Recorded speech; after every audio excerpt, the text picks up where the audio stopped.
નમસ્કાર વિદ્યાર્થી મિત્રો, ધોરણ 12 ફિઝિક્સ વિષયના આજના આ વિડિયો લેક્ચરની અંદર આપ દરેક વિદ્યાર્થીઓનું સ્વાગત છે. છેલ્લે આપણે ચેપ્ટર નંબર 7 ની અંદર ઉદાહરણના કેટલાક દાખલાઓ જોતા હતા. બરોબર, એની અંદર થોડાક આગળ વધીએ. હવે ઉદાહરણ નંબર 7.9 બરોબર, જે ઉદાહરણ નંબર 7.8 ની રકમ ઉપર આધારિત ઉદાહરણ છે. એટલે કે એમાં આપણે ઉદાહરણ નંબર 7.8 ની રકમનો ઉપયોગ કરવાનો છે, જે આપણે ગઈકાલે છે ગણ્યો હતો. તો આગળનું જે ઉદાહરણ છે એમાં સ્ત્રોત આવૃત્તિ બદલી શકાય છે. તો સ્ત્રોતની આવૃત્તિ આપણે બદલી શકીએ એવો એક સ્ત્રોત છે. તો અનુનાદની સ્થિતિએ સ્ત્રોતની આવૃત્તિ કેટલી છે? અનુનાદ વખતે સ્ત્રોતની આવૃત્તિ કેટલી છે? બરોબર, એટલે કે આપણે μ0 છે, μ આપી દેશે સ્ત્રોતની આવૃત્તિ. બરોબર, μ તો μ0. તો અનુનાદ આવૃત્તિનું આપણી પાસે સૂત્ર છે, એના આધારે આપણી આવૃત્તિ સી મળી જશે. બરાબર, પછી બીજો પ્રશ્ન પૂછવામાં આવ્યો છે કે અનુનાદની સ્થિતિએ ઇમ્પિડન્સ કેટલો છે? અનુનાદ વખતે ઇમ્પિડન્સ Z કેટલો હશે? બરાબર, પ્રવાહ કેટલો છે એટલે IRMS કેટલો છે? વેગ તો પાવર કેટલો છે એટલે કે P કેટલો છે? બરાબર, તો આટલી વસ્તુ છે આપણે અનુનાદ વખતે છે મેળવવાની છે. પહેલા અનુનાદ વખતે આવૃત્તિ, ત્યારબાદ અનુનાદ વખતે પ્રવાહ, ઇમ્પિડન્સ અને પાવર, તો વેગ તો પાવર. તો સૌપ્રથમ આપણે અનુનાદ વખતે આવૃત્તિ છે મેળવી. આવૃત્તિનું આપણી પાસે સૂત્ર છે બરાબર. અનુનાદની સ્થિતિમાં ઓમેગા 0 બરાબર આપણી પાસે સૂત્ર છે 1/√L અને C. બરાબર, 1/√L. એમાં L અને C ની વેલ્યુ આપણે આગળની જે રકમની અંદર આપી હતી એ જ આપણે લેવાની છે. આગળનું જે ઉદાહરણ છે તેની અંદર તો L અને C બે આપણી પાસે. ઓમેગા 0 ની આપણે તો આવૃત્તિ જોઈએ છે, એટલે કે μ જોઈએ છે. બરોબર, તો અહીંયા μ0 ને હું કરતા બનાવું. બરોબર, અથવા પહેલા ઓમેગા 0 મેળવીને પછી એના આધારે મેળવો તો પણ ચાલશે. ઓમેગા 0 ની જગ્યાએ 2π μ0 મૂકી શકું. બરાબર, 1/√L છે. તો μ0 બરાબર શું આવશે? 1/2π √L છે. ચાલો, 1/2 ગુણ્યા 3/14 ગુણ્યા રૂટમાં કેટલા આવશે? તો રૂટમાં L અને C ની કિંમત આપણે મૂકી દઈએ. L બરાબર એટલે 25.48 ગુણ્યા 10⁻3. બરાબર, મિલી હેનરી છે એટલે 10⁻3 ઘાત આવશે. અને 796 માઇક્રો છે એટલે કે 796 ગુણ્યા 10⁻6. બરાબર, આ કેપેસિટર આપ્યું છે. હવે કેલ્ક્યુલેટરની મદદથી આપણે આ દરેકનું સાદુરૂપ આપશું તો તમને અનુનાદ વખતે છે આવૃત્તિ 35.4 હર્ટ્ઝ જેટલી આવૃત્તિ છે આપણને મળશે. અનુનાદ વખતે છે સ્ત્રોતની આવૃત્તિ કેટલી છે? તો 35.4 હર્ટ્ઝ જેટલી છે સ્ત્રોતની આવૃત્તિ છે. બરાબર, હવે આપણે ઇમ્પિડન્સ મેળવવો છે. અનુનાદની સ્થિતિમાં ઇમ્પિડન્સ કેટલો છે? અનુનાદ વખતે આપણને ખબર છે કે XL બરાબર XC થાય, એટલે ઇમ્પિડન્સ Z બરાબર કેટલો મળશે? તો R જેટલો જ મળશે. અનુનાદ વખતે ઇમ્પિડન્સ કેટલો હોય? તો અવરોધનો જે મૂલ્ય હોય છે એટલો જ ઇમ્પિડન્સ હોય છે. અવરોધ આપણે આપ્યો છે 3 ઓહ્મ, એટલે અનુનાદ વખતે ઇમ્પિડન્સ કેટલો થાય છે? 3 ઓહ્મ થાય છે. આ બીજા પ્રશ્નનો જવાબ આવી ગયો. અનુનાદ વખતે ઇમ્પિડન્સ કેટલો છે? 3 ઓહ્મ. ત્રીજો પ્રશ્ન, પ્રવાહ કેટલો છે? અનુનાદની સ્થિતિમાં પ્રવાહ કેટલો છે?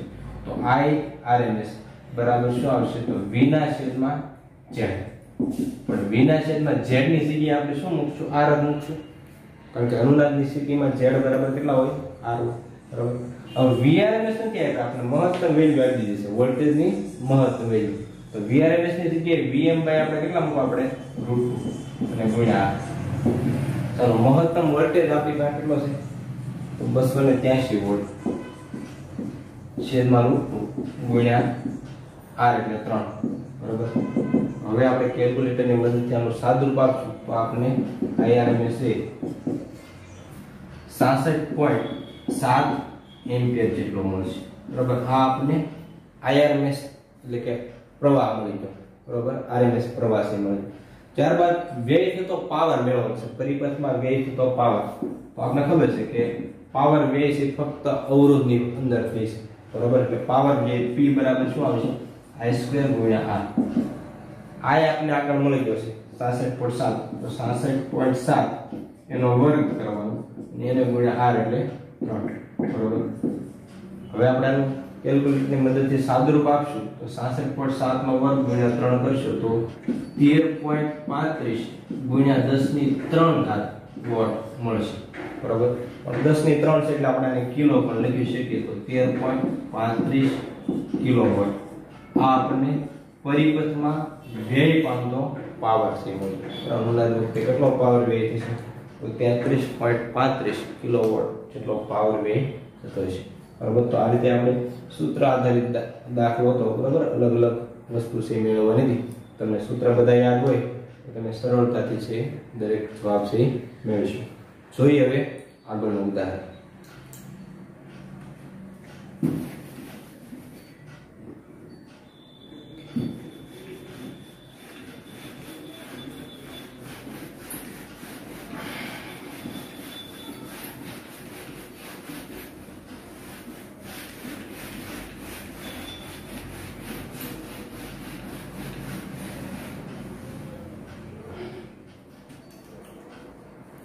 જોઈએ ઉદાહરણ નંબર 7.10.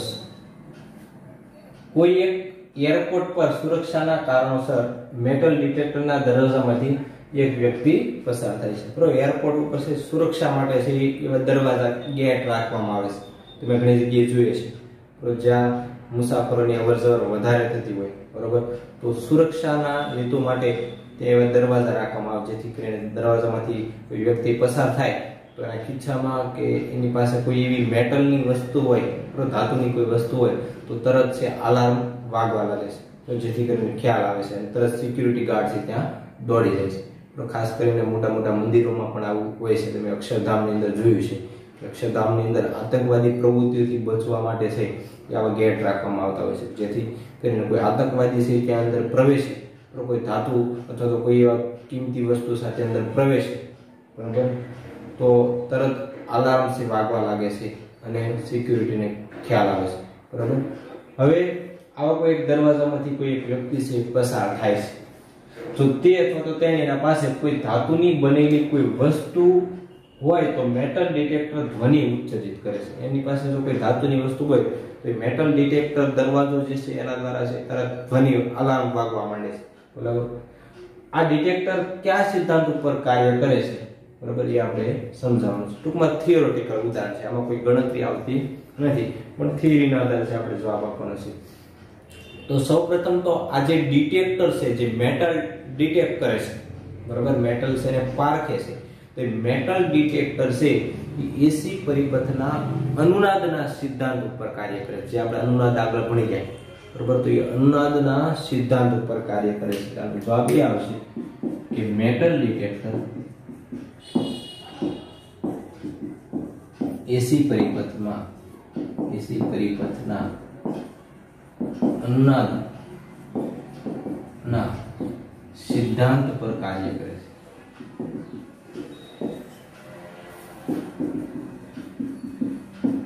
બરોબર. એસી પરિપથનો જે અનુનાદનો સિદ્ધાંત છે એના પર કાર્ય કરે છે. જ્યારે કોઈ વ્યક્તિ છે દરવાજામાંથી પસાર થાય છે દાખલા તરીકે ગેટમાંથી કોઈ વ્યક્તિ જ્યારે પસાર થાય છે ત્યારે શું થાય છે કે સૌપ્રથમ આની અંદર એક જે કોઇલ હોય છે બરોબર કોઇલ રાખવામાં આવ્યું છે અને એની સાથે કેપેસિટર હોય છે અને અનુનાદની સ્થિતિમાં હોય છે. તો જ્યારે કોઈ વ્યક્તિ એમાંથી પસાર થાય છે હકીકતમાં રિયલમાં બે ગૂંચળાની વચ્ચેથી પસાર થાય છે. હવે આ ઇન્ડક્ટર અને કેપેસિટર છે અનુનાદની સ્થિતિ હોય છે. કઈ સ્થિતિ હોય છે શરૂઆતમાં અનુનાદની સ્થિતિ. બરાબર. L અને C આ બંને છે અનુનાદની સ્થિતિ હોય છે. જ્યારે કોઈ વ્યક્તિ ધાતુ સાથે એમાંથી પસાર થાય છે તો ત્યારે શું થાય છે કે ધાતુને પોતાનો કંઈક અવરોધ હોય બરોબર તો એ આની અંદર ભળશે અને એના કારણે ઇમ્પિડન્સમાં ફેરફાર થાય Z માં ફેરફાર થાય તો Z માં ફેરફાર થાય છે. જ્યારે કોઈ વ્યક્તિ દરવાજાની વચ્ચેથી પસાર થાય ધાતુ સાથે તો એ ધાતુનો અવરોધ પણ આની અંદર ભળે છે અને એના કારણે Z એટલે કે ઇમ્પિડન્સમાં ફેરફાર થાય. હવે Z માં ફેરફાર થાય તો વિદ્યુત પ્રવાહ I માં પણ ફેરફાર થાય. I માં પણ ફેરફાર થાય બરાબર. કારણ કે I બરાબર V ના છેદમાં Z આવું સૂત્ર છે. Z માં ફેરફાર થાય એટલે I માં પણ ફેરફાર થવાનો વિદ્યુત પ્રવાહમાં પણ ફેરફાર થાય છે. અને પ્રવાહમાં ફેરફાર થાય એટલે અંદર એવું સેટ કરેલું હોય કે અલાર્મ વાગવા માંડે તરત, બરોબર, કે તરત ધ્વનિ ઉત્પન્ન કરે, બરોબર. પ્રવાહમાં ફેરફાર જેવો દર્શાવે એટલે તરત છે ધ્વનિ છે વાગવા લાગે છે, અલાર્મ વાગવા લાગે છે, અને ખ્યાલ આવે છે કે જે વ્યક્તિ એમાંથી પસાર થયો છે એની પાસે કોઈ ધાતુની વસ્તુ છે. તો આ રીતે ધાતુ અથવા તો મેટલ ડિટેક્ટર છે એ કાર્ય કરે છે, બરોબર. હવે આગળ કેટલાક સ્વાધ્યાયના દાખલા પણ આપણે થિયરીની અંદર આવી ગયા છે, બરોબર, એ આપણે હવે જોઈએ.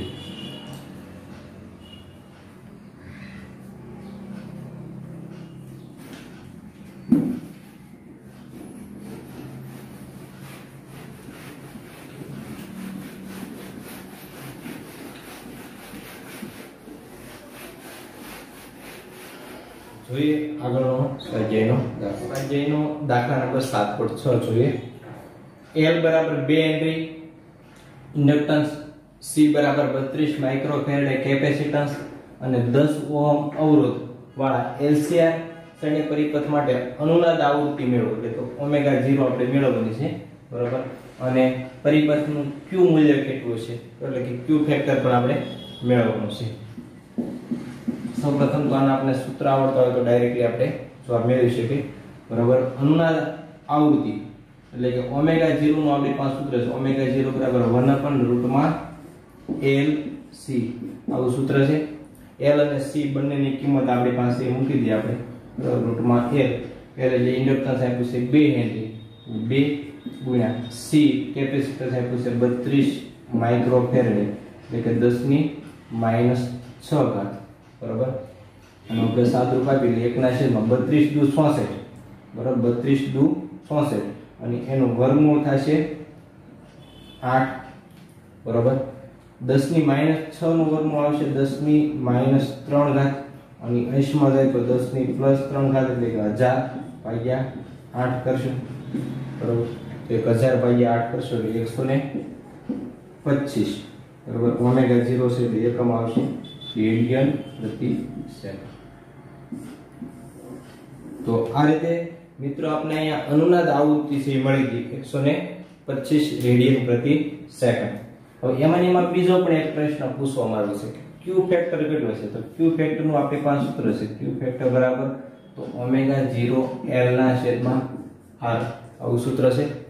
આની અંદર ઓમેગા 0 ની કિંમત આપણે અહીં જે મેળવી મૂકી દઈએ 125 ગુણ્યા L, ઇન્ડક્ટર આપણે કીધું છે 2 હેનરી નું એટલે કે ગુણ્યા 2 અને છેદમાં અવરોધ તો એ આપ્યો છે 10 ઓહમ એટલે ભાગ્યા 10, 2 પંચા 10 અને 5 એ ભાગ કરશો તો 25 પંચા 125, તો Q ફેક્ટર આપણે મળશે 25. Q ફેક્ટર છે એકમ રહિત છે એટલે પાછળ કોઈ એકમ આવશે નહીં, બરાબર. તો આ રીતે મિત્રો આપણે એ બંને વસ્તુ છે એ મેળવી. જોઈએ આગળનો સ્વાધ્યાયનો દાખલો.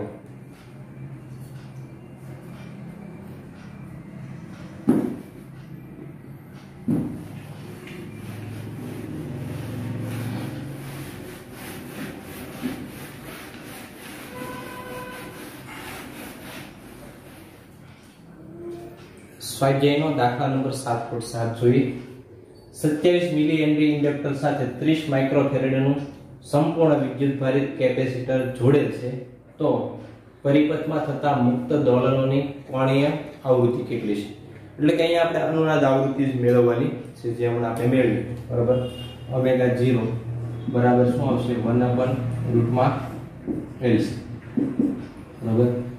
અહીંયા આપણે L અને C બંને વસ્તુ આપી દીધી છે, બંનેની આપણે કિંમતો મૂકી દીધી, બરાબર. L બરાબર આપણે મૂકીએ 27 મિલી હેનરી એટલે 27 ગુણ્યા 10⁻⁻3, બરાબર. અને C કેપેસિટન્સ આપણે આપ્યું છે 30 માઇક્રોફેરેડ 30 ગુણ્યા 10⁻⁶, બરાબર.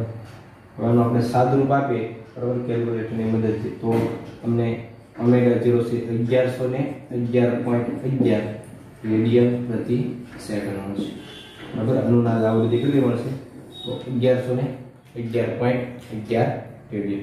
તો આ રીતે મિત્રો આપણે અહીંયા દોલનોની અનુનાદ આવૃત્તિ છે મેળવી. તો આ ટાઈપના બીજા કેટલાક સ્વાધ્યાયની અંદર પણ દાખલાઓ તમને આપ્યા છે, બરાબર. સિવાય બીજા કોઈ સાહિત્યની અંદર પણ તમને અલગ અલગ MCQ સી આપ્યા છે બરાબર. તમારે તમારી રીતે સહી દાખલાઓ છે ગણવાના છે, એની પ્રેક્ટિસ કરવાની છે બરાબર. તો આજના આ વિડીયો લેક્ચરમાં મિત્રો એટલે સુધી રાખીએ છીએ.